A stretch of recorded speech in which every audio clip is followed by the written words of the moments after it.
자, 2021년 공무원 채용시험 행정법 국어과 관련해서 기출문제에 대해서 알아보도록 하겠습니다.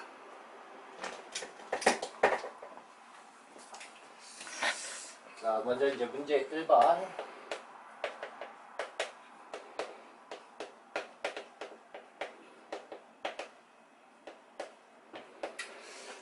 사인의 이제 공법 행위에 대한 설명으로 붙여하는 그렇게 되어 있습니다. 자, 여기 이제 사인은 일반 개인의 이제 의미하고, 여기 이제 사인의 이제 공법 행위가 이렇게 되어 있는데, 주로 사인의 이제 공권, 공적인 이제 권리 발생과 관련해서 물어본 내용입니다. 자, 그래서 우선 뭐 1번 문제는 국민이 어떤 신청을 한 경우 신청인의 근거가 된 조항의 해석상 행정발동에 대한 개인의 신청권을 인정하고 있다고 보이면 거부 행위에 대한 항고소송 대상이 되는 처분으로 봐야 된다 이렇게 되어 있습니다. 지금 이제 항고소송 소송 요건과 관련해서, 자, 처분과 관련해서 처분의 이제 범위에 대해서 물어봅니다. 그리고 이제 처분과 관련해서 신청 행위와 관련해서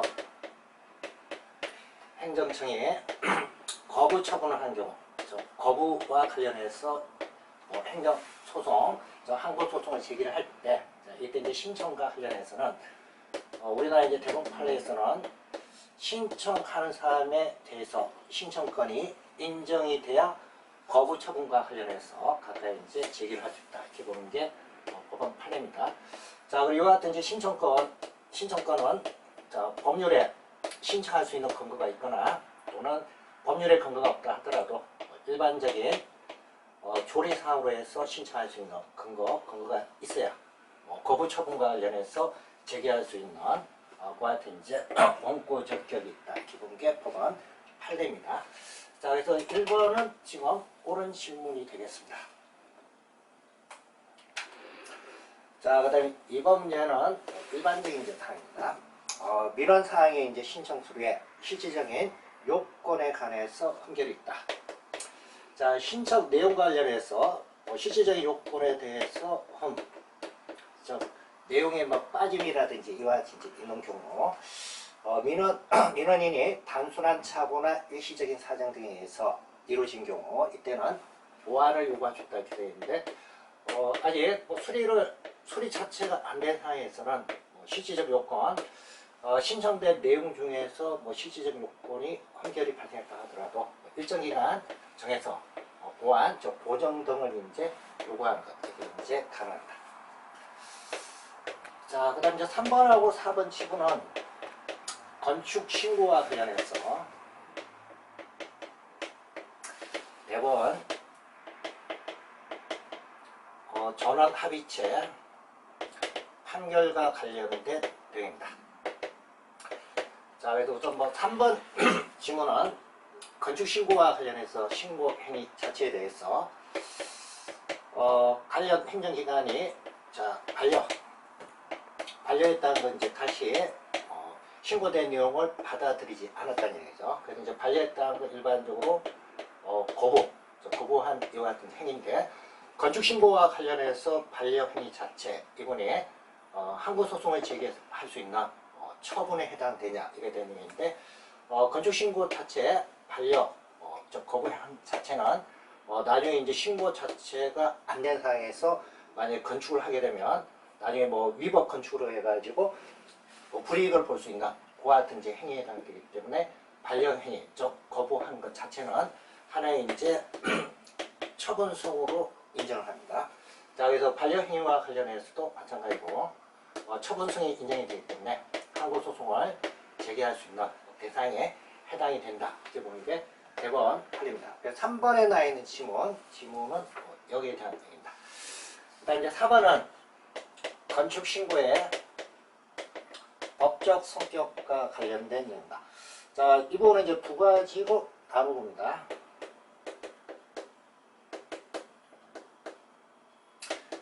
자, 신고의 이제 의미에 일정한 사실을 행정청에 이제 통지해서 접수가 되게 되면 신고의 효력이 발생하는 자기완결적 신고로 보내야, 아니면 신고 자체가 행정청이 접수, 즉 검토해서 접수가 돼야 신고의 효력이 발생한다. 여기 이제 두 가지로 나눠집니다. 자, 근데 지금 대법원 판례에서는 건축과 관련된 신고는 일반적으로 자기관결적 신고의 성격을 가지고 있는데 다른 법률에 따른 건축 신고에 따라서 다른 법률에 따른 인가 또는 허가 등이 의제가 되는 내용이 포함되어 있다. 그럼 이때는 건축 신고 여기 해당되는 건축 신고는 자기관결적 신고가 아니고 행정청의 수리, 즉 검토해서 수리하는 그와 같은 수리가 있어야 신고의 효력이 발생한다. 이렇게 보는 게 대법원 판례입니다. 자, 그래서 3호 보시면 건축법상 건축 신고가 다른 법률에 정한 인가 허가 등의 의제 효과를 수반하는 경우 이렇게 되겠죠. 자, 그래서 뭐 다른 법률이니까 주로 뭐 소방법이나 이런 법률에 따른 인가 허가 이런 사항에 의제적인 효과가 들어가는 경우, 이때는 특별한 사정이 없나 수리를 요하는 신고로 볼 수 없다 이렇게 되는데, 수리를 요하는 신고로 봅니다. 그래서 이거는 일단 접수가 됐다 하더라도 행정청에서 검토를 통해 가지고 최종적으로 수리 여부에 대해서 결정이 이루어져야 효과가 발생한다. 자, 그래서 뭐 1번에서 이제 답은 4번이 되는데 3번하고 4번, 자, 여기 이제 두 가지 건축 신고와 관련된 사항은 대법원 전원 합의체 이제 판결되기 때문에, 자, 시험에서 자주 출제되는 부분이니까 3번하고 4번은 주의를 하세요.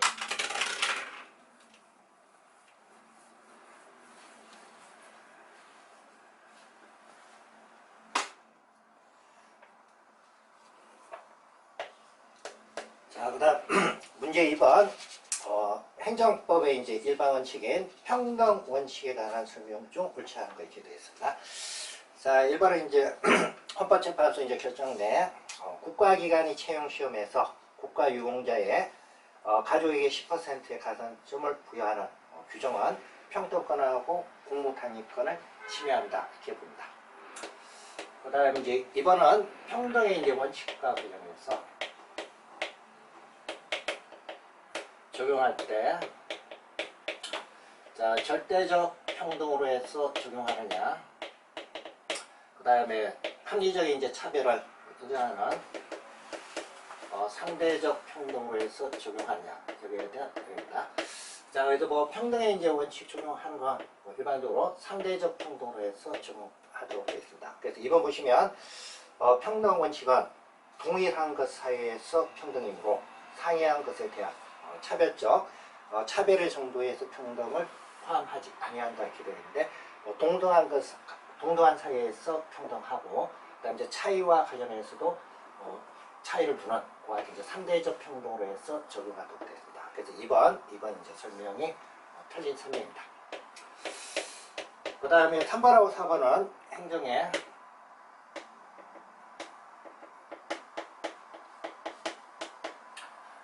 자의구속의 원칙, 자, 여기에 대한 설명입니다. 행정과 관련해서 자의구속의 원칙, 이거는 일단 일반 행정법의 원칙인데, 행정과 관련해서 자의구속의 원칙을 인정하는 이와 같은 근거, 이론과 관련해서는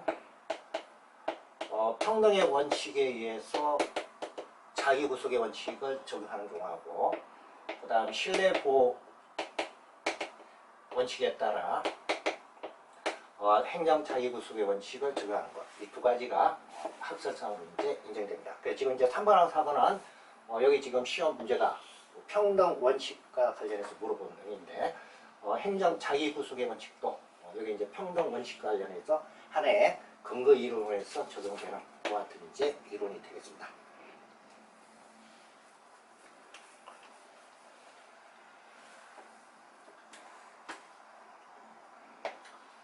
자, 그다음 이제 문제 3번은 행정소송 제도에 대한 설명으로 옳지 않은 것 이렇게 되어 있습니다. 자, 1번 문제는 행정소송 제기와 관련해서, 자, 피고와 관련해서 피고 적격, 여기에 대한 내용이고, 피고와 관련해서 이제 원칙은 해당된 행정처분을 한 행정청이 행정소송에 있어 피고 적격 여기 해당이 되겠습니다. 자, 그리고 이제 여러분들 이제 1번에 나 있는 건 합의제 행정청이다 이렇게 되어 있습니다.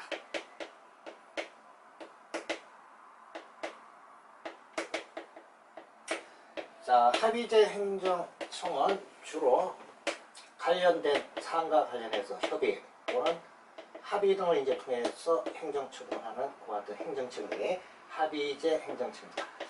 자, 그래서 뭐 공익사업법에 의한 토지수용위원회나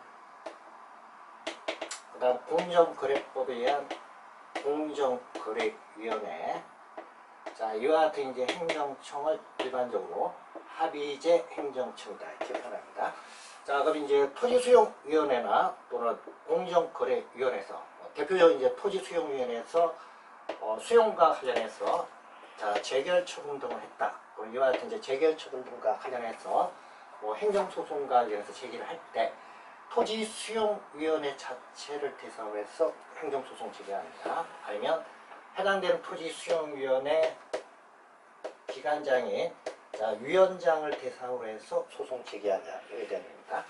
자, 그래서 합의제 행정청과 관련해서는 원칙적으로 해당되는 행정청을 대상으로 해서 피고를 하도록 되어 있습니다. 그래서 1번 개별법 중에 합의제 행정청의 장을 피고로 한다는 명문 규정이 없는 한 합의제 행정청 명의로 한 행정처분의 취소소송의 피고 적격자는 당해 합의제 행정청이 아닌 합의제 행정청의 장이 된다는 기준인데 원칙은 해당된 행정청의 장이 아니고 합의제 행정청 자체를 대상으로 해서 피고로 하도록 되어 있습니다. 그리고 여기에 대해서 이제 예외는 노동위원회법에 따른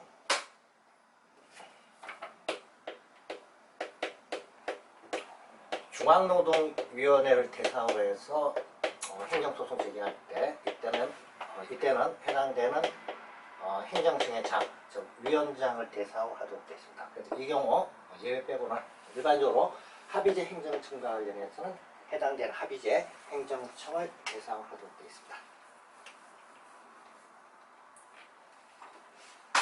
자, 그 다음 이제 2번하고 3번하고 4번은 소송 진행과 관련해서 각각 피고 경쟁이라든지 또는 소송 변경과 관련된 내용입니다. 그래서 2번, 3번, 4번은 행정소송과 관련해서 자, 분쟁과 관련해서 한 번에 일회 해결하는 일회 해결성 이게 적용되기 때문에 피고 경쟁이나 또는 소송의 이제 종료 이런 거 이제 변경한 거 이게 다 적용이 됩니다. 그래서 2번, 3번, 4번은 옳은 지문이니까 한 번씩 보시면 되겠습니다. 자, 그 다음에 4번 수익적 행정행위의 철회에 대한 설명으로 옳은 것은 이렇게 되겠습니다.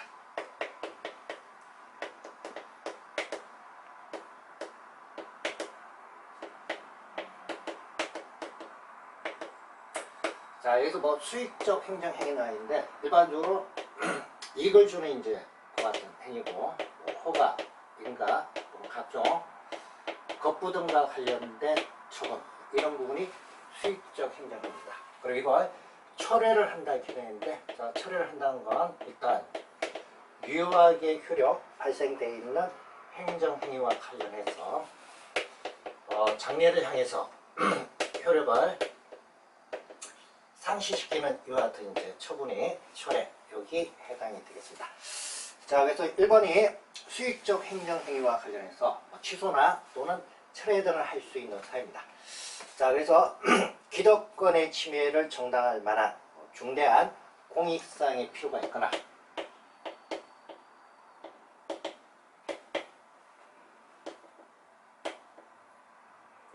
자, 그래서 중대한 공익사항 필요가 있거나 또는 제3자 이익을 보호할 필요가 있거나 관련된 행위와 관련해서 제3자 이익을 보호할 이와 같은 이제 필요가 있는 경우 이때는 이제 상대방이 받는 불이익하고 비교 교량해서 공익사항 필요 등이 상대방이 입을 불이익과 관련해서 정당한 시킨 만큼 강한 경우 이와 같은 경우에 한해서 원칙적으로 뭐 수익적 행정행위를 하더라도 처리해야 하는 게 가능하다 이렇게 되어 있습니다.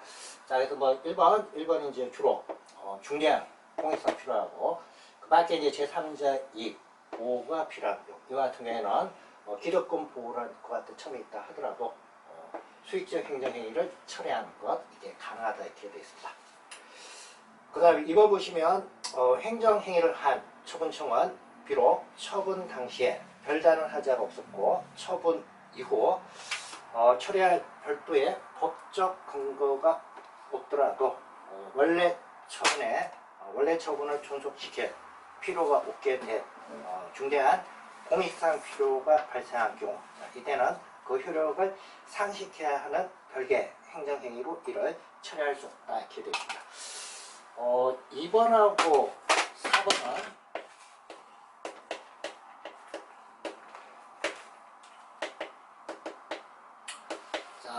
철회 등과 관련해서 대법 판례입니다. 그래서 이거는 철회 등과 관련해서 별도의 법률적 근거가 없다 하더라도 중대한 공익상의 필요가 있거나 또는 법적 근거가 없다 하더라도 처분한 이후 사정 변경 등이 생긴 경우 자, 이와 같은 경우에는 법적 근거가 없다 하더라도 수익적 행정행위를 처리할 수 있다. 이렇게 보는 게 대법원 판례입니다. 2번하고 4번은 결론 그건 이제 틀렸고 그 다음에 이제 3번은 기득권 침해가 되는 경우로 하더라도 취소 등의 사유가 있다 하더라도 허용되지 아니한다 이렇게 되는데 법률에서 정하고 있는 취소 등의 사유가 있으면 이거는 취소 등 하는 게 가능합니다. 자, 그래서 4번에서는 1번이 답이 되겠습니다. 자, 그 다음 이제 문제 5번 행정법의 이제 효력, 법의 이제 효력 발생 시기와 관련해서 시간적 이제 효력에 대한 내용입니다. 그냥 문제 1번은 일반적으로 이제 조례하고 이제 규칙과 관련해서 효력 발생은 공포를 하게 되면 다른 특별한 규정이 없으면 공표한 날로부터 20일 경과가 되게 되면 법의 효력이 발생합니다. 여기서 이제 20일 자 이렇게 이제 기간은 풍부한 일반 국민이 법을 알 수 있도록 주지기간으로 해서 일반적으로 20일 자 이렇게 규정되어 있습니다. 그 다음에 이제 이번은 법과 관련해서 이제 소급 적용이라는 건 법의 이제 효력 발생 이후 효력 발생하기 이전부터 적용시키면 이게 소급 적용입니다. 그래서 원칙적으로 이제 소급 적용은 헌법상 이제 허용이 안 되는데 일반 국민과 관련해서 직접적인 권리하고 의무 자, 여기 이제 관계없는 그와 같은 이제 법률일 때는 소급해가지고 적용하는 것 이것도 가능합니다. 자, 그래서 일반 국민의 이해에 직접 관계가 없는 경우 기대인데 권리 의무에 관계없는 그와 같은 법은 소급해서 적용하는 것 이것도 가능합니다. 3번 자, 여기에 대한 내용이고 그다음 이제 4번 법률 불소급의 이제 원칙과 관련해서 나와 있습니다.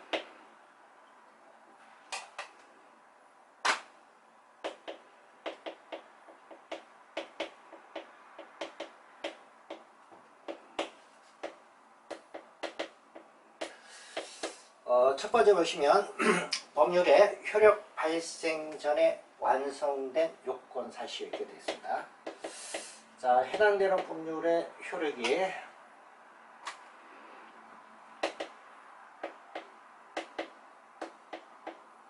자, 발생되기 전, 효력 발생되기 전 완성된 사실이다 이렇게 되어 있습니다. 그래서 완성된 요건 사실 이렇게 되어 있는데 법률 시행되기 전, 효력 발생되기 전 완성된 사실에 대해서는 원칙적으로 소급해가지고 적용하지 않는다. 이게 원칙입니다.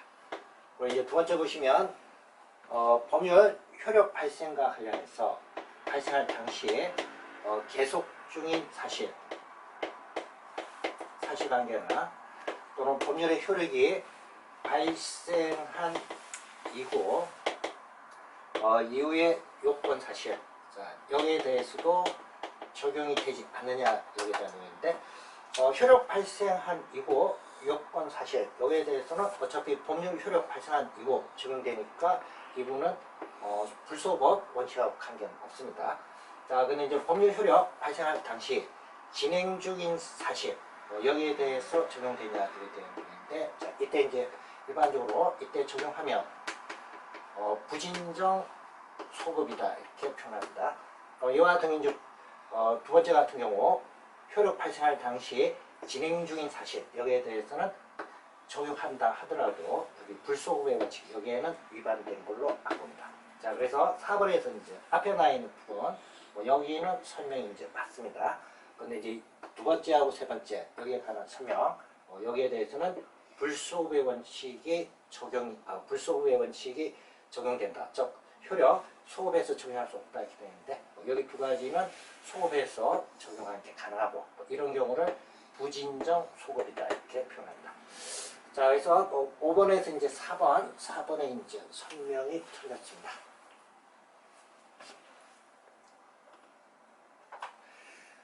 자, 그 다음 문제 6번 행정절차법상, 자, 청문과 관련된 절차.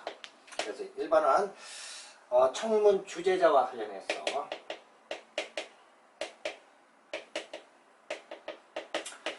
행정절차법에서 일단 채척할 수 있는 채척사유에 대해서 규정되어 있습니다. 자, 그리고 당사자가 신청에 의해서 배제가 되는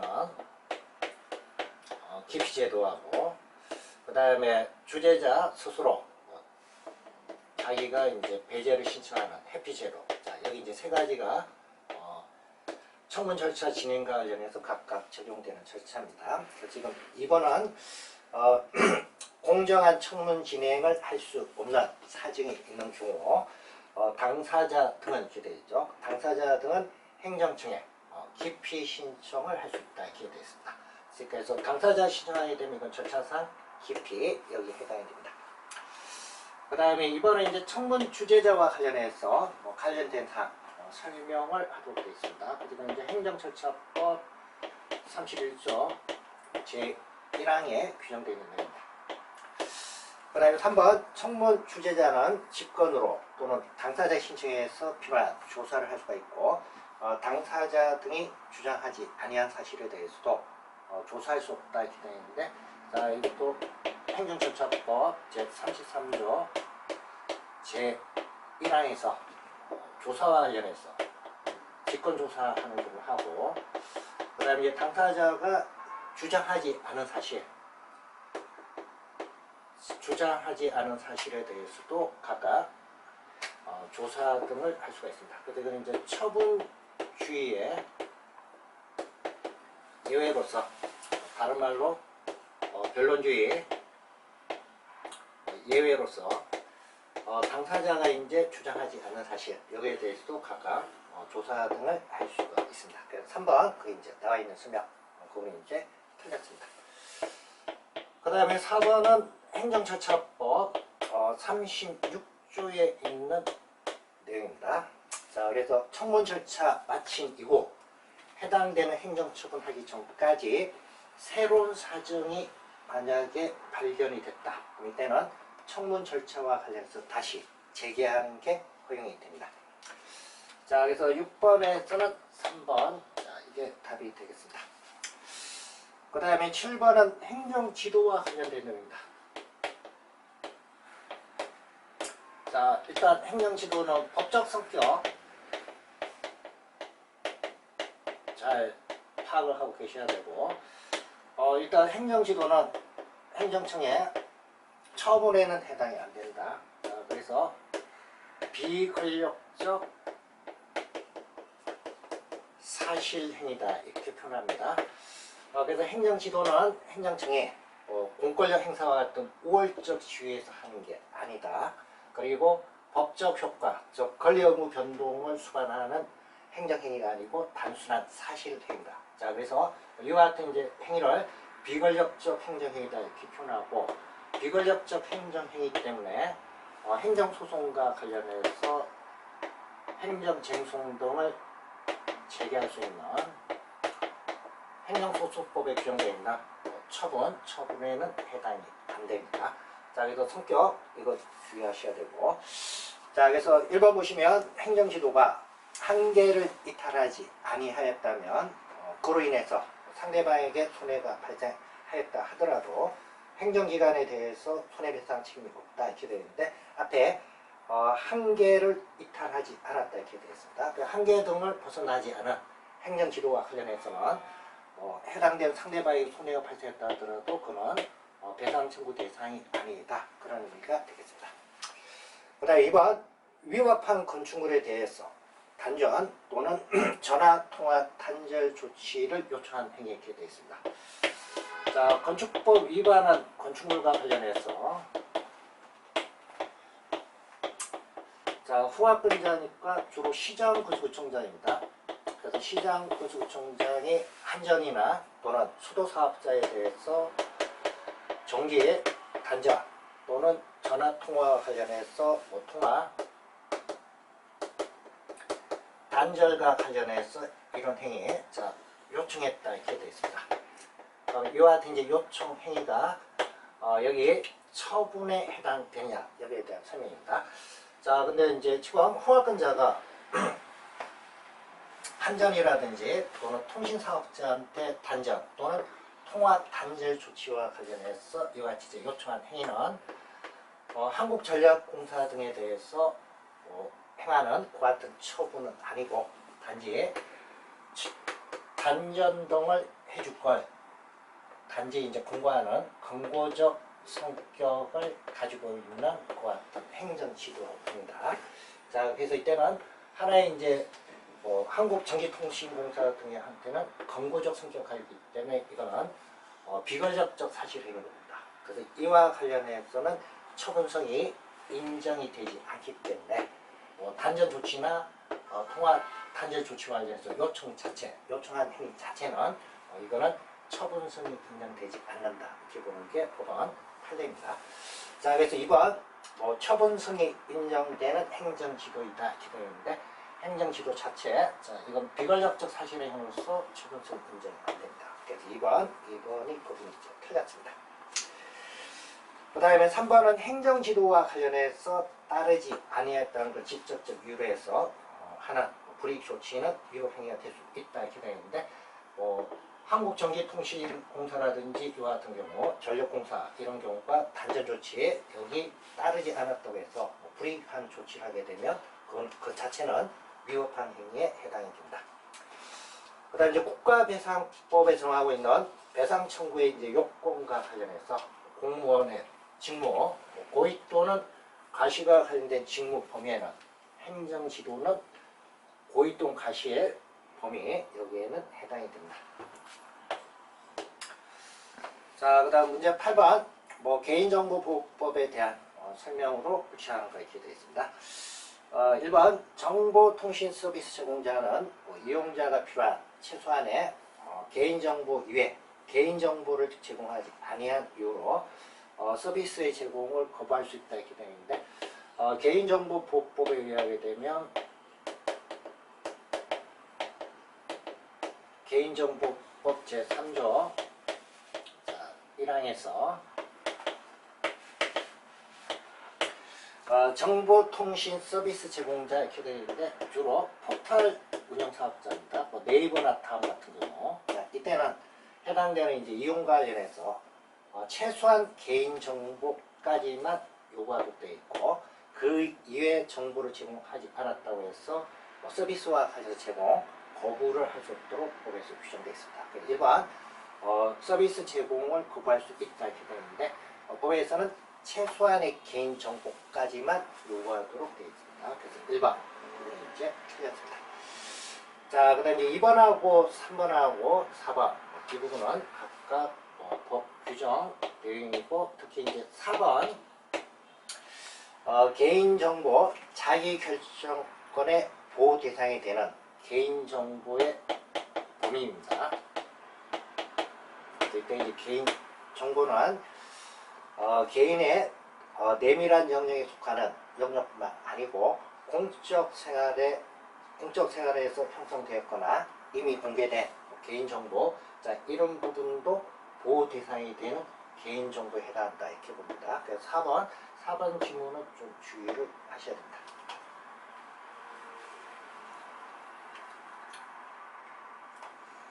자, 그 다음 이제 문제 9번은 행정소송법상 당사자 소송에 대한 설명으로 옳지 않은 거 이렇게 되어 있습니다.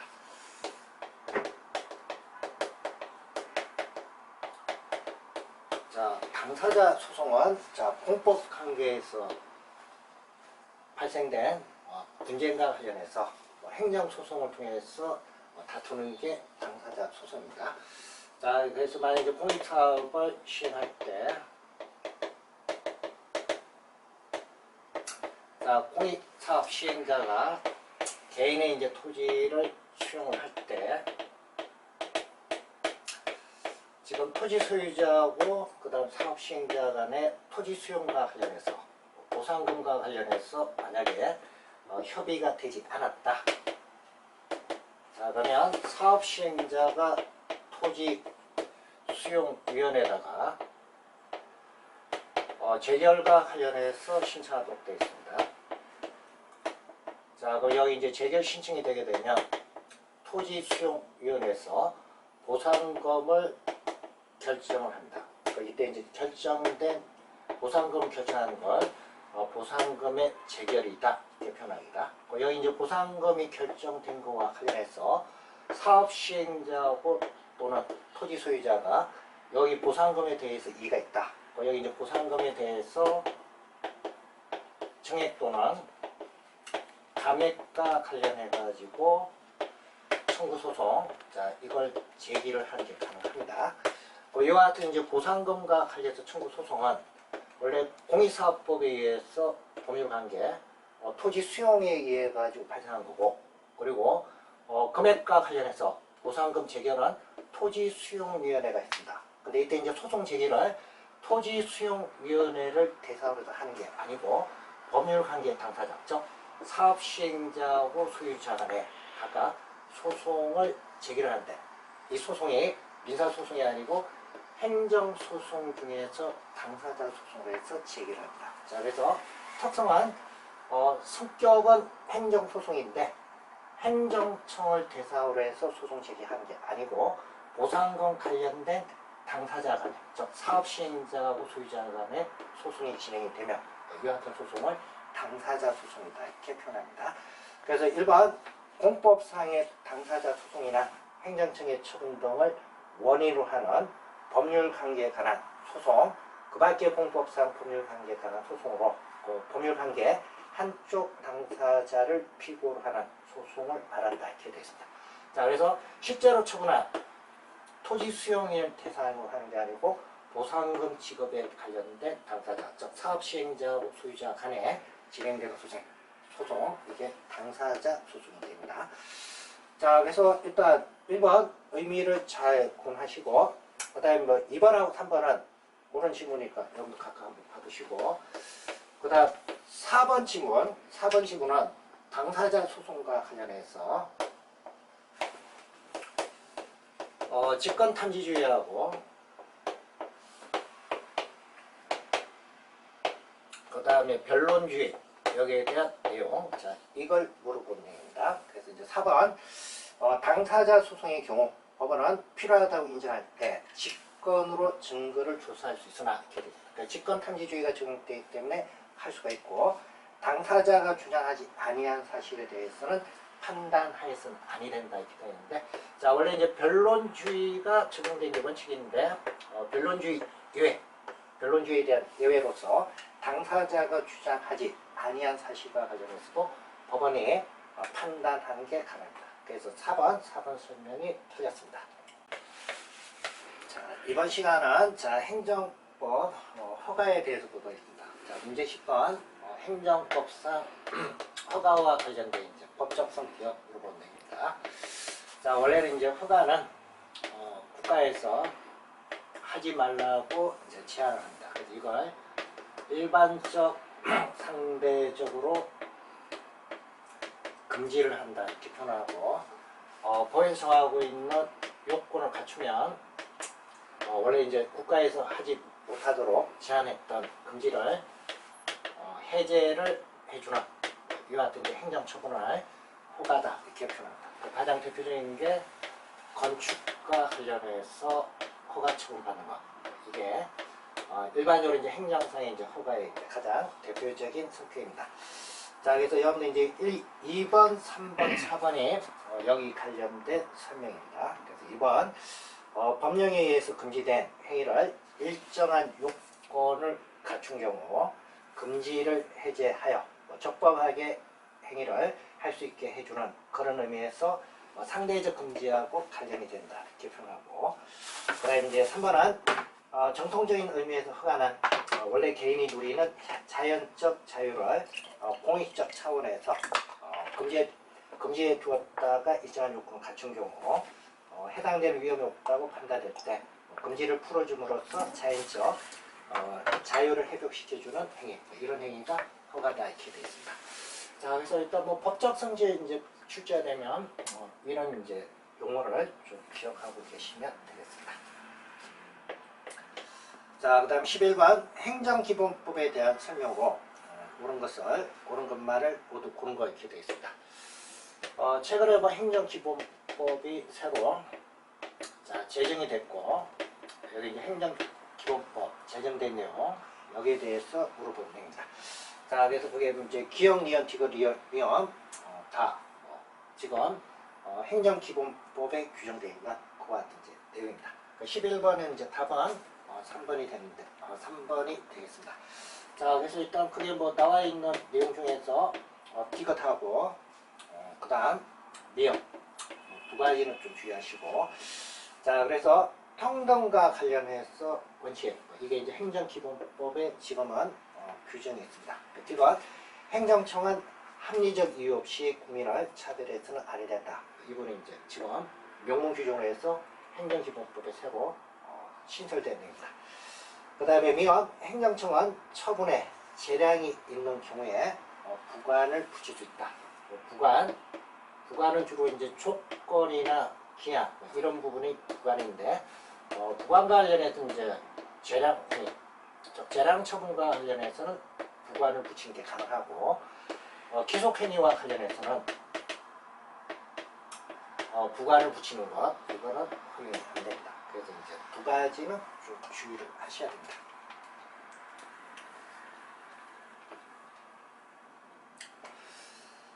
자, 그 다음 12번 문제, 행정소송의 원고 적격과 관련된 법안 판례 내용과 관련된 내용입니다. 자, 행정소송을 제기하기 위한 원고는 법률상에 이익이 있는 사람, 법에서 이제 보호하는 보호이익이 있는 사람이 행정소송을 제기할 수 있습니다. 적법한 자격이 있다, 이런 의미가 됩니다. 자, 그래서 지금 1번부터 4번까지는 여기 이제 원고 적격과 관련해서 각각 대법원 이제 판례와 관련된 내용이고, 1번에 나와 있는 판례는 경업자 소송, 경업자 소송 간에 있어 취소 소송 등을 이제 다툴 수 있는 원고 적격과 관련된 겁니다. 여기서 이제 경업자 이렇게 되어 있는데, 자, 경업자는 경쟁 관계에 있는 사업자를 이제 줄여서 일반적으로 경업자 이렇게 표현합니다. 자, 그래서 면허나 또는 인허가 등과 관련된 영업과 관련해서, 즉 사업과 관련해서 경쟁 관계에 있는 사업자가 다른 신규 사업자의 면허와 관련해서 인가나 허가 등을 하게 되면, 여기 이제 인가 허가 등과 관련해서 취소 소송 제기하는 것, 이게 가능하냐, 이게 대한 내용입니다. 자, 그래서 원칙적으로 이제 경업자와 관련해서는 경쟁 관계에 있는 사업자에 대해서는 다른 사업자에 대한 인가 허가, 여기에 대해서 취소 소송 제기할 이익이 없다, 이렇게 보는 게 일반적인데, 대법원 판례에서는 인가 또는 허가 등과 관련해서 해당 업자들 사이에 과당 경쟁으로 인한 경영의 불합리화를 방지하기 위한 그와 같은 목적에 의해서 제한하고 있는 경우, 이때는 경업자 소송에 있어서는 원고 적격이 인정이 된다. 이렇게 보는 게 5번 판례입니다. 자, 그래서 1번은 경업자 소송과 관련해서 일단 원고 적격되기 위한 요건 두 가지 좀 기억하시고, 그 다음에 2번하고 3번은 민인소송 또는 주민소송과 관련된 내용입니다. 자, 이거는 이제 직접 행정처분의 상대방은 아니라 하더라도 이웃하고 있는 주민관계에 있으면 소송을 제기할 수 있냐, 여기에 대한 내용입니다. 자, 그래서 이번은 주로 환경소송과 관련해서 환경 관련된 취소소송과 관련해서 주민등과 관련해서 원고 적격이 인정되냐, 여기에 대한 판례입니다. 자, 그래서 이제 대법원 판례에서는 일단 해당되는 이제 주변 인간 주민들이라 하더라도 해당되는 처분, 즉 환경 침해와 관련된 허가 등과 관련해서 그 허가 처분이 있기 전에 비교해서 수인 한도를 넘는 재산상, 환경상 이익에 침해를 받거나 받을 우려가 있는 것, 이게 증명이 되면 해당되는 이제 주인이라 하더라도 환경과 관련된 소송 제기할 수 있다. 이게 법원 판례입니다. 그 2번에 나 있는 설명이 틀린 설명입니다. 그리고 이제 3번은 행정처분의 직접 상대방이 아닌 제3자라 하더라도 처분으로 인해서 법률상 보호되는 이익을 침해당할 경우, 이와 같은 경우에는 해당된 취소소송 제기할 수 있는 그와 같은 자격이 있다. 이렇게 보는 게 법원 판례입니다. 자, 그래서 2번하고 3번은 일단 원고 적격에 관한 법률상 이익과 관련해서 법원 판례입니다. 그 다음에 4번은 법인의 주주와 관련해서 소송 제기할 수 있는 이와 같은 이제 원고 적격이 있느냐, 여기에 대한 내용인데, 자, 이게 이제 처분 성질상 다툼과 관련해서 법인 자체가 다투는 것을 기대하기가 어려운 경우, 이때는 주주라 하더라도 법률상의 이해관계를 가지고 각각 취소를 구할 원고 적격이 있다. 이렇게 보는 게 법원 판례입니다. 자, 그래서 12번 문제, 일단 원고 적격에 관한 법원 판례 내용이니까 쭉 정리를 잘 해두셔야 됩니다. 그 다음에 13번 문제는 공법상 결과 제거 청구권과 관련된 내용입니다. 여기 이제 결과 제거 청구권은 자, 행정청에 위법 행위에 따라서 발생된 사항이 있으면 이와 같은 이제 결과와 관련해서 결과를 제거시켜줄 걸 청구할 수 있는 게 결과 제거 청구입니다. 여기 이제 결과를 제거한다는 건 위법 행위가 있기 전 상태로, 즉 원상 회복을 해주도록 이때 이제 청구하는 게 결과 제거 청구입니다.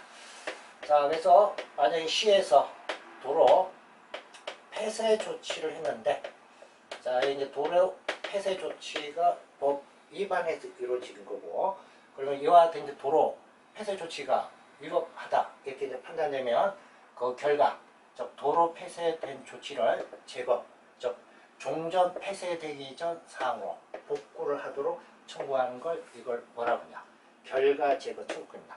그래서 성격이 결과 제거 청구권은 손해배상이나 또는 손실보상을 청구하는 거하고 이거는 성격이 틀린 겁니다.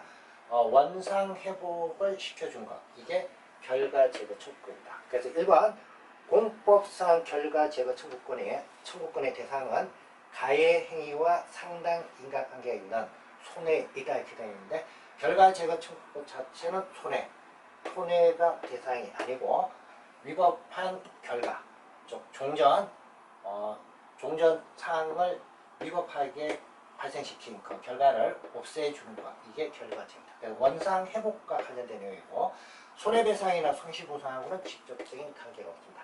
자, 그래서 1번이 틀린 설명입니다. 자, 그래서 그게 3번 보면 원상회복과 관련해서 행정주체에게 원상회복하는 게 기대가 가능해야 결과 제거 청구권이 인정이 된다. 그런 의미가 되겠습니다. 자, 그래서 뭐 13번은 일단 공법상 결과 제거 청구권 특성을 물어보면 됩니다.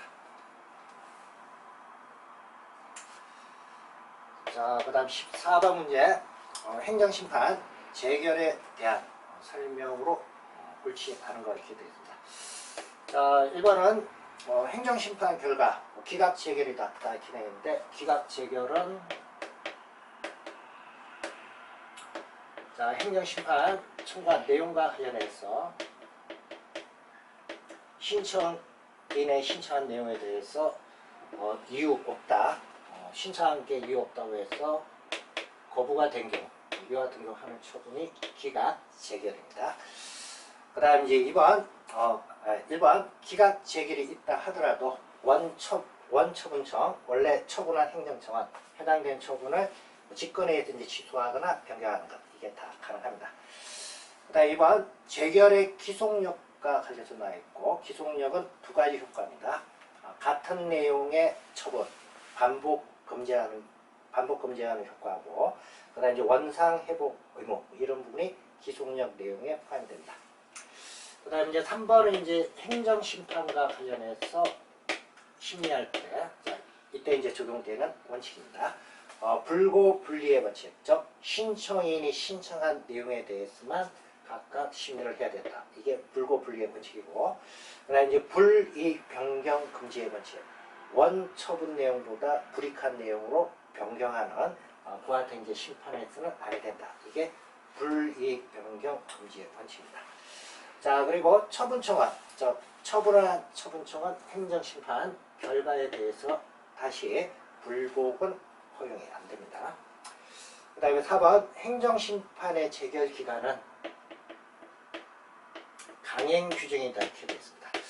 자, 일단 행정심판법에 따르게 되면 행정심판과 관련해서 청구가 있게 되면 청구일로부터 60일 이내 재결을 하도록 되어 있습니다. 그리고 이제 부득이한 사유가 있으면 30일 범위 내에서 또 기간 연장을 할 수가 있습니다. 여기 지금 60일하고 30일 이와 같은 규정이 강행 규정이냐 여기에 대한 내용인데 일반적으로 훈시 규정으로 해석합니다. 그래서 위원회에서 청구일로부터 30일 그리고 30일 경과해서 행정심판했다 하더라도 그 자체가 위법한 행정심판, 즉 위법한 재결에 해당되는 것은 아닙니다. 그래서 이거는 이제 강행 규정으로 보는 것은 아니다. 그 법적 성격, 강행 규정이 아니고 일반 훈시 규정으로 봅니다. 자, 그 다음 이제 15번 문제 사례에 대한 설명으로 옳지 않은 거 이렇게 되어 있습니다. 자, 지금 이제 거기에 나와 있는 사례는 행정소송을 제기할 수 있는 처분, 다른 말로 행정청의 행정회의에 여기 해당되느냐 여기에 대한 내용입니다. 자, 일반적으로 이제 행정소송 제기할 수 있는 처분에 해당되기 위해서는 처분의 주체, 그 다음에 처분의 내용, 그 다음 처분과 관련해서 절차, 그 다음 처분과 관련해서 형식, 그리고 처분과 관련해서 대외적 표시행위. 자, 여기 나 있는 5가지 요건을 법에서 정하고 있는 절차에 따라 적법하게 이루어진 경우 이와 같은 경우는 행정청에 이제 처분에 해당되고 여기 요건을 갖추지 못했을 때 이때는 일반적으로 이제 위법한 행정처분에 해당됩니다. 그래서 여기서 이제 주체는 행정처분을 할 수 있는 행정청이어야 되고 그 다음 내용이 법에서 정하고 있는 적합한 내용에 해당이 되어야 되고 그 다음에 행정처분이 법에서 정하고 있는 절차에 따라서 이루어져야 되고 그 다음에 형식은 문서 등의 형식에서 이루어져야 되고 그 다음에 처분 자체가 효력을 발생하려면 권한에 있는 자가 외부적으로 해당된 처분을 표시를 해야 된다 이렇게 되어 있습니다. 그래서 이거는 이제 상대방에 대해서 통지 등을 통해서 외부적으로 적법하게 표시가 돼야 적법하게 처분에 해당이 되고 여기 요건 중에서 어느 하나를 갖추지 못하면 이때는 위법한 행정처분이 되고 이와 관련해서는 하자 흠결이 있는 행정처분에 해당되겠습니다.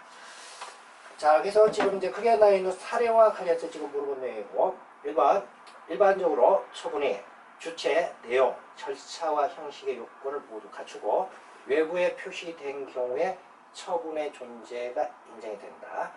그리고 2번 행정의사가 외부에 표시가 되어 행정청이 자유롭게 취소, 처리할 수 없는 구속을 받게 되는 시점에 처분이 성립한다. 이렇게 되어 있습니다. 자, 그래서 일단 외부에 표시가 돼야 처분으로서 성립이 됩니다.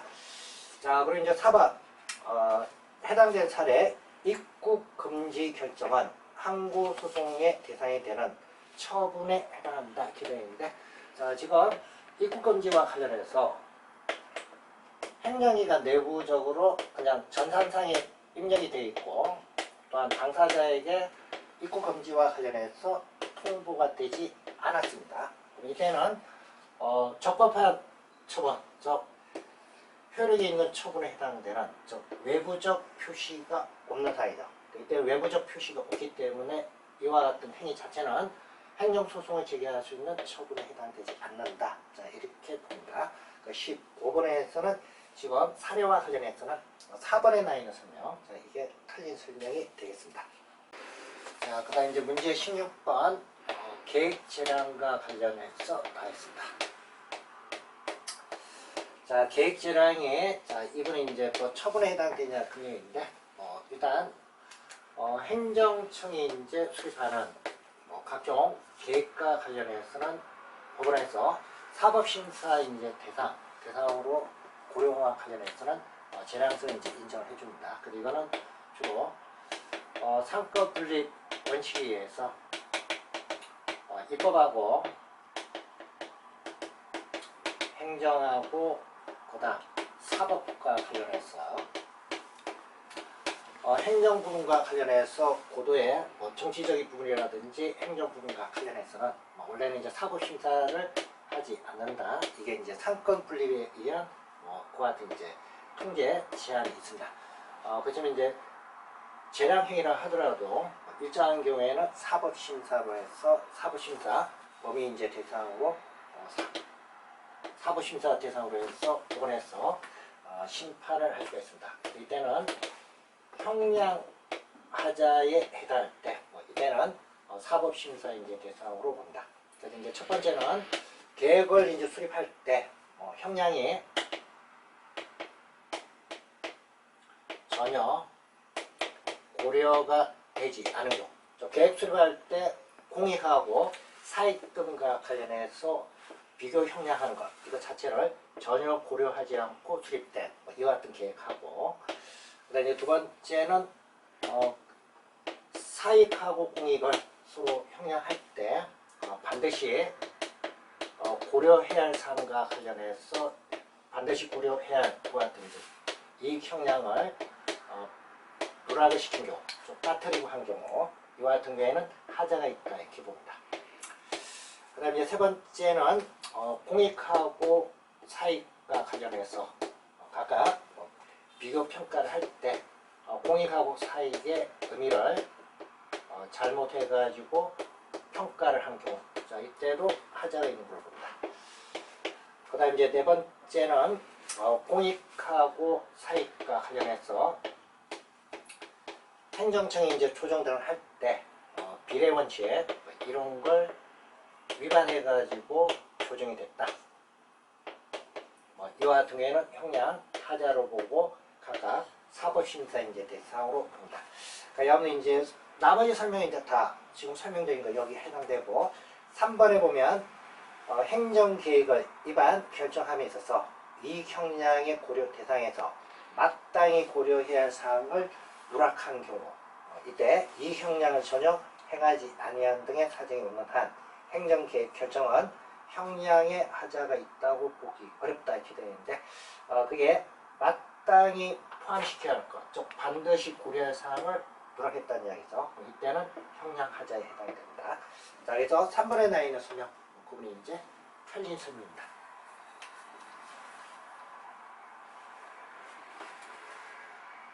자, 그 다음 17번 문제는 행정조사기본법 법 규정 자체를 물어본 내용입니다. 자, 그래서 행정조사기본법에 정하고 있는 행정조사의 기본 원칙과 관련된 법 규정, 자, 여기 대해서 물어본 내용이고, 답은 이제 3번. 행정조사는 법령 등 위반에 대한 처벌에 중점을 두게 되는데, 자, 행정조사를 실시를 할 때는 처벌보다는 처벌에 중점을 둬서 조사를 하는 게 아니고 처벌보다는 법령 등을 준수를 할 수 있도록 유도하는 입장에서 행정조사를 실시하도록 기본원칙이 규정되어 있습니다. 17번에서는 3번에 이제 법 규정을 약간 좀 이제 변형해서 이제 출제가 된 겁니다. 자, 그 다음 18번 문제 행정규칙과 관련된 내용입니다. 자, 행정규칙은 행정기관, 자, 내부에서 이제 효력이 있는 이와 같은 하나의 행정 입법에 이제 해당이 되고, 행정규칙 자체는 원칙적으로 대외적 효력, 즉 일반 국민한테 효력은 있는 건 아닙니다.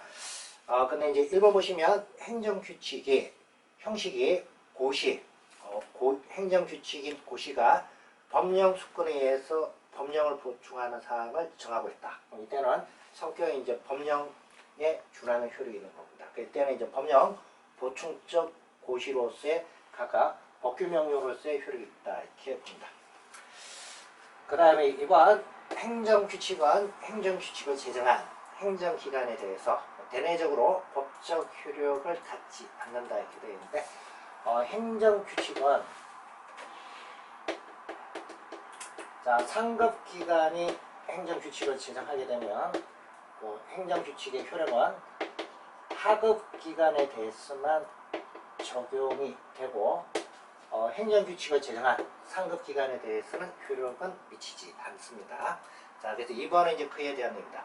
대내적으로 법적 구속력을 갖지 않는다. 이렇게 되어 있는데, 제정한 행정기관 자체에 대해서는 효력 미치는 게 아니고 하급기관에 미칩니다. 그 다음에 3번은 사실상의 중대행위 또는 사전 안내로 볼 수 있는 국립대학교 대학 입학고사 주요 요강 이렇게 되어 있는데, 주요 요강은 학교 신입생 모집과 관련해서 주요 요강, 자, 이거 이제 고시하는 건 이거는 처분성 인정이 안 됩니다. 그래서 이제 이때는 공권력 행사에 해당되는 걸로 안 봅니다. 그 다음에 4번은 이제 일반적인 행정처분 절차를 정하는 행정규칙안 이렇게 되어 있는데, 내부적 행정처분 절차와 관련된 내부적 행정규칙안, 대외적 구속력이 없다. 그에 대한 내용입니다. 자, 그 다음에 이제 문제 19번은 공익사업법에 따른 판매권 행사와 관련된 내용입니다. 자, 그래서 공익사업법에서는 토지, 취득, 사업 시행자하고 토지 소유자 협의해서 취득이 되거나 또는 토지 수용위원회에서 재결에 의해 가지고 각각 취득이 된 그와 같은 이제 토지와 관련해서 해당되는 사업 진행이 폐지가 되거나 또는 사업 자체가 이제 변경이 되거나 아니면 취득한 토지를 해당되는 사업 목적에 사용을 하지 않을 때, 이때는 취득할 당시에 토지 소유자 또는 토지 소유자의 포괄적 승계인, 즉 일반적으로 상속인입니다. 상속인이 각각 기간이 10년 이내인 경우, 이때는 사업 시행자에게 다시 대상 토지 취득할 당시 가격으로 판매를 할 수 있도록 판매권 행사에 대해서 규정이 되어 있습니다. 자, 그래서 1번하고 관련된 내용, 그에 대한 내용이고, 이와 같은 판매권 행사와 관련해서 법에서 이제 10년간 이렇게 해서 판매권 행사하는 기간 제한하고 있습니다. 근데 이 부분과 관련해서 제한하고 있는 것 자체가 헌법과 관련해서 위헌에 이제 해당되냐 여기에 대한 내용이 관련해서 나와 있습니다. 여러분 이제 3번하고 4번은 헌법재판소의 이제 결정 내 그래서 공익사업법에서 판매권 행사와 관련해서 행사기간 10년간 제한하고 있는 것 이부는 헌법과 관련해서 위헌성 여부 여기에는 해당되지 않는다 이렇게 보는 게 헌법재판소의 입장입니다. 자, 그 다음 이제 2번은 판매권 발생 기간을 제한한 것, 즉 10년간 제한하고 있는 것. 이거는 불합리 등을 방지하기 위한 것이라 하더라도 입법 목적이 정당하다고 할 수 없다는 지대인데 판매권 행사와 관련해서 기간 제한하고 있는 것. 이건 이제 헌법재판소에서는 정당한 걸로 봅니다. 그래서 이제 2번에 나와 있는 설명 거기 틀렸습니다. 자, 그 다음 20번 문제는 국가배상법과 관련된 내용입니다. 그래서 1번은 국가배상법 발생하는 요건. 자, 그래서 국가나 지방자치단체. 그 다음 공무를 위탁받은 사인.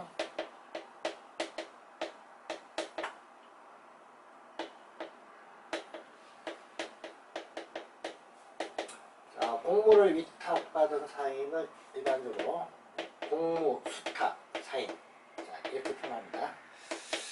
자, 그래서 법에 의해서 일단 공무를 위탁받은 사인 이와 같은 이제 여기 관련된 주체가 직무를 집행하면서 고의 또는 과실에 의해서 타인에게 손해를 발생시킨 경우 자, 이때 이제 손해와 관련해서 배상할 책임이 있다. 이게 국가배상법 적용되는 내용입니다. 그 다음에 이번은 영조물 설치나 관리에 대한 하자와 관련해서도 타인에게 손해가 발생할 때 각각 이제 배상 책임이 있다 이렇게 되어 있습니다. 자, 그리고 지금 여기 손해배상 책임과 관련해서 이중 배상 금지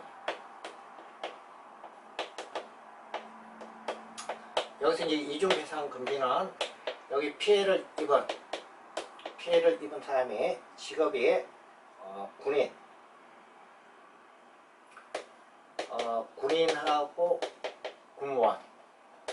자, 그래서 군인이나 공무원이 전투, 훈련 등 직무 집행에 관련해서 전사, 순직하거나 공상을 입은 경우 본인 또는 유족이나 다른 법령에 따라 재보상금, 유족연금, 상해연금 등 보상을 지급할 때는 국가배상법 및 민법에 따른 손해배상 청구를 할 수 없다 이렇게 되어 있는데 지금 4번에 나와 있는 지문이 여기 지금 이중배상 금지와 관련된 내용입니다. 자, 그래서 관련 법에 의해서 배상을 받을 때 군인이나 공무원과 관련해서는 별도로 이제 국가배상법에 따른 배상 청구를 하지 못한다 이렇게 규정되어 있고 자, 여기 규정을 영조물 하자와 관련된 손해배상 여기에도 준용을 하도록 되어 있습니다. 그래서 이번에 군인, 공무원 등 이중배상 금지에 관한 규정은 적용되지 않는다 이렇게 되어 있는데 영조물 하자에 따른 손해배상과 관련해서도 군인이나 공무원과 관련해서는 이중배상 금지 이게 적용이 되도록 되어 있습니다. 자, 그래서 2번 지문이 틀렸습니다. 자, 그 다음 21번 문제 공공기관의 정보 공개에 관한 법률에 대한 내용입니다. 자, 이 또 뭐 법 규정 자체 그대로서 출시가 됐고 그래서 이제 답은 이제 4번입니다. 공공기관은 예산 집행의 내용과 사업평가 결과 등 행정 감시를 위해서 필요한 정보에 대해서는 공개 구체적 범위, 주기, 시기, 방법 등을 미리 정해서 정보통신망을 통해서 알릴 필요가 없으나 이렇게 되어 있는데 정보통신망을 통해서 알리도록 되어 있습니다. 그리고 정기적으로 공개를 해야 됩니다.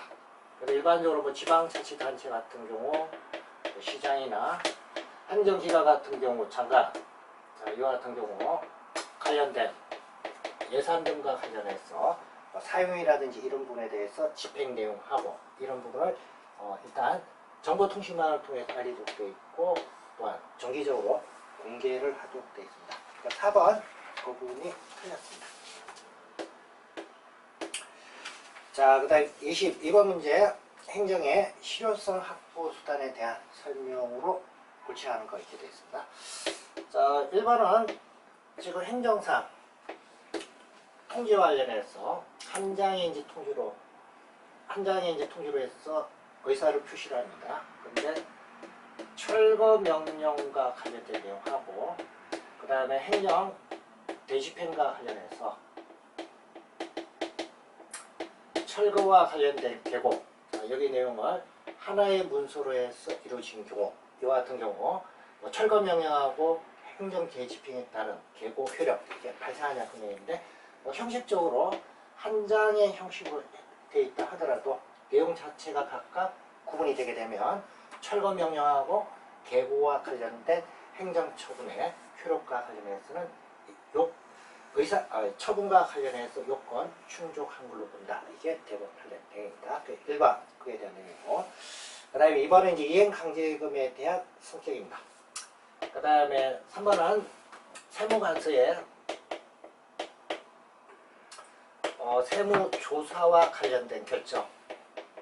자, 이 부분에 대해서도 다툴 수 있는 처분성이 인정이 되느냐 이에 대한 내용인데, 대법원 판례에서는 세무서의 세무조사 결정 자체, 자 이것도 일반 개인 국민한테는 권리 의무의 변동에 영향을 주기 때문에 처분성이 있다 이렇게 보는 게 이번 판례입니다. 자, 그래서 3번 항고소송 대상이 될 수 없다 이렇게 되는데 그 부분이 판례 설명입니다. 자, 그 다음 23번 문제, 개인의 공권. 자, 공권이라는 건 일단 주장할 수 있는 이제 권리인데, 원래 이제 행정 관련한 개인의 공권은 그 해당되는 권리가 법률상으로 보호할 수 있는 여기 이제 이익에 해당이 돼야 개인의 이제 공권이 인정이 됩니다. 자, 그래서 뭐 법률상으로 이제 보호할 그와 같은 이익이 없는 반사적 이익에 불과한 경우, 이와 같은 경우에는 이거는 공권으로서의 이제 효력, 이게 이제 인정이 안 되는 겁니다. 자, 그래서 지금 이제 1번에 나와 있는 지문, 한의사들이 가지는 한약 제조권입니다. 종전에 이제 한약 조제권을 한의사만 한약 조제를 할 수 있도록 인정했다가 약사법이 이제 개정되면서 한약 조제 시험을 통해서 통한 약사에게도 인정한다 이렇게 되어 있습니다. 약사한테 이제 인정하게 되면 종전 한의사들이 이제 수입이 이제 줄어드는데, 그런 부분이 그 수입 감소와 관련해서 이분을 법률상 보호할 이익이냐 그런 얘기인데, 그와 같은 수입 감소 자체는 종전에 그냥 반사적 이익으로 보던 게 이게 보호가 안 되면서 보는 손실이기 때문에, 이와 관련해서는 약사와 관련해서 이제 조제와 관련된 이익은, 영업상 이익은 법률상 보호 이익이 아니다. 이건 이제 보호 대상인 개인의 공권이 아니다 이렇게 보는 게 법원 판례입니다. 그 다음에 이번은 법인과 관련해서 합병되기 이전 회사, 합병되기 이전 회사와 관련해서 했던 그 같은 처분이 법인이 이제 합병된 이후 회사에 대해서도 그 효력이 승계가 됐냐 여기에 대한 얘기입니다. 자, 지금 이제 합병되기 이전 종전 두 개 회사가 합병이 되면서 만약에 B 회사가 남아있다. 이때는 A 회사에 대해서 이루어진 행정처분의 효력이 합병 후 남아있는 아니면 새로 신설된 법인에 대해서 각각 승계가 되도록 되어 있습니다. 그래서 이제 이번은 여기 이제 효력, 행정처분의 이제 승계, 효력 여기에 대한 내용입니다.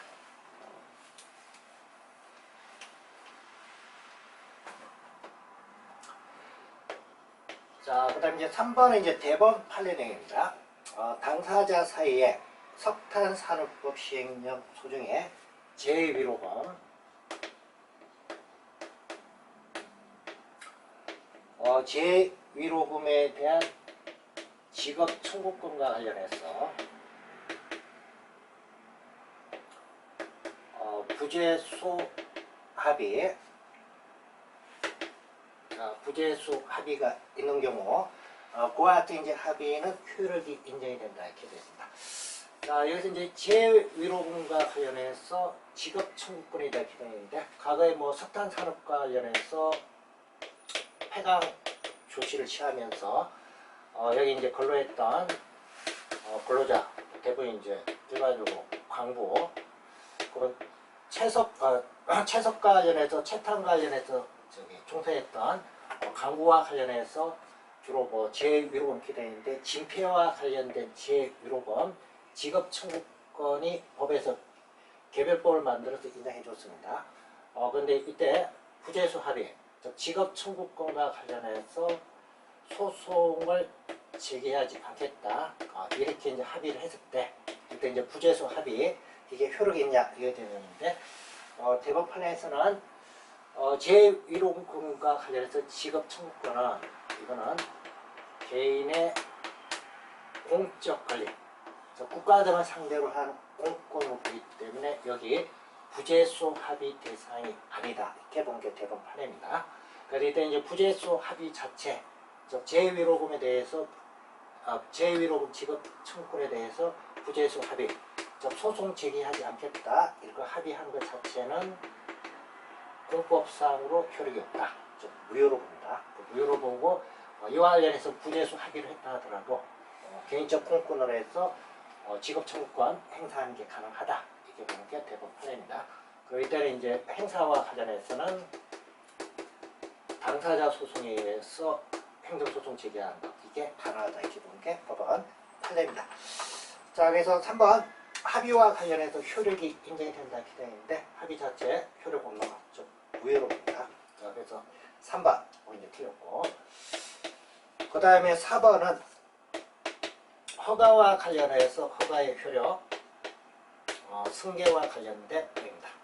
그래서 허가 자체가 대물적 허가, 물적 시설에 대해 가지고 허가를 해준 경우, 이때는 허가 자체가 양도가 됐다 하더라도 그 양도에 따른 허가를 양수받은 사람한테 이제 승계가 되도록 되어 있습니다. 그래서 지금 이제 4번에 나와 있는 설명은 그와 관련된 내용입니다.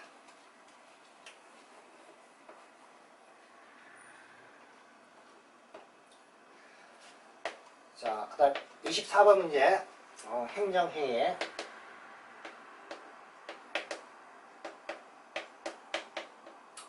자, 부관에 대한 설명입니다.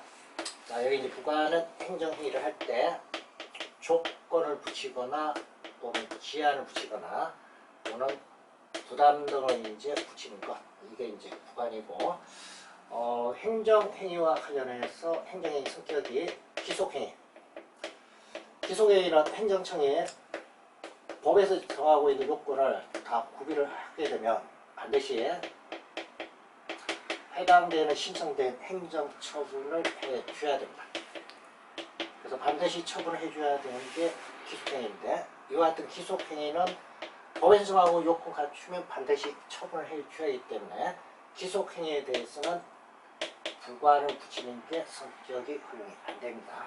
자, 그래서 이와 같은 이제 부관은 재량행위,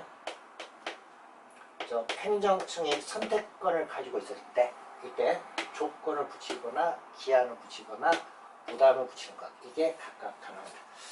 자, 그래서 1번은 성격을 물어본 거고, 그래서 이제 2번 보시면 부담은 행정청이 행정처분을 하면서 일방적으로 부과하는 것이 일반적이므로 상대방과 협의해서 협약 형식으로 미리 정한 다음 행정처분을 하면서 이를 부과하는 경우 부담으로 볼 수 없다 이렇게 되어 있는데, 주로 뭐 허가나 인가 등을 이제 처분을 할 당시에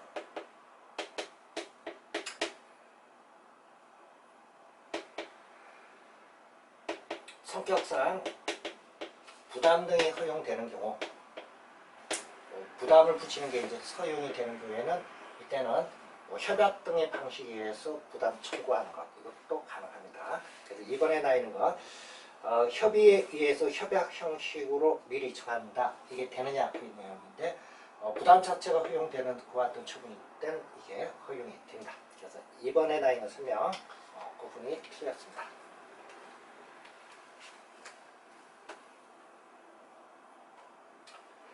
그 다음 25번 문제.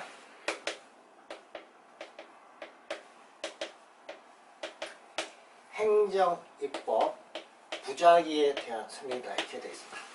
자, 여기 이제 행정입법은 행정청이 이제 제정하는 입법, 가장 대표적인 게 대통령령 또는 시행령, 자 이런 걸 이제 제정하는 게 여기 행정입법입니다. 이와 같은 이제 행정입법을 부작위, 즉 제정을 안 하고 있다. 이 부분이 행정소송을 제기할 수 있는 대상에 해당되냐 여기에 대한 내용입니다. 자, 그래서 4번 보시면 행정입법 부작위는 부작위 위법 확인 소송의 대상이 된다 이렇게 되어 있는데, 부작위 위법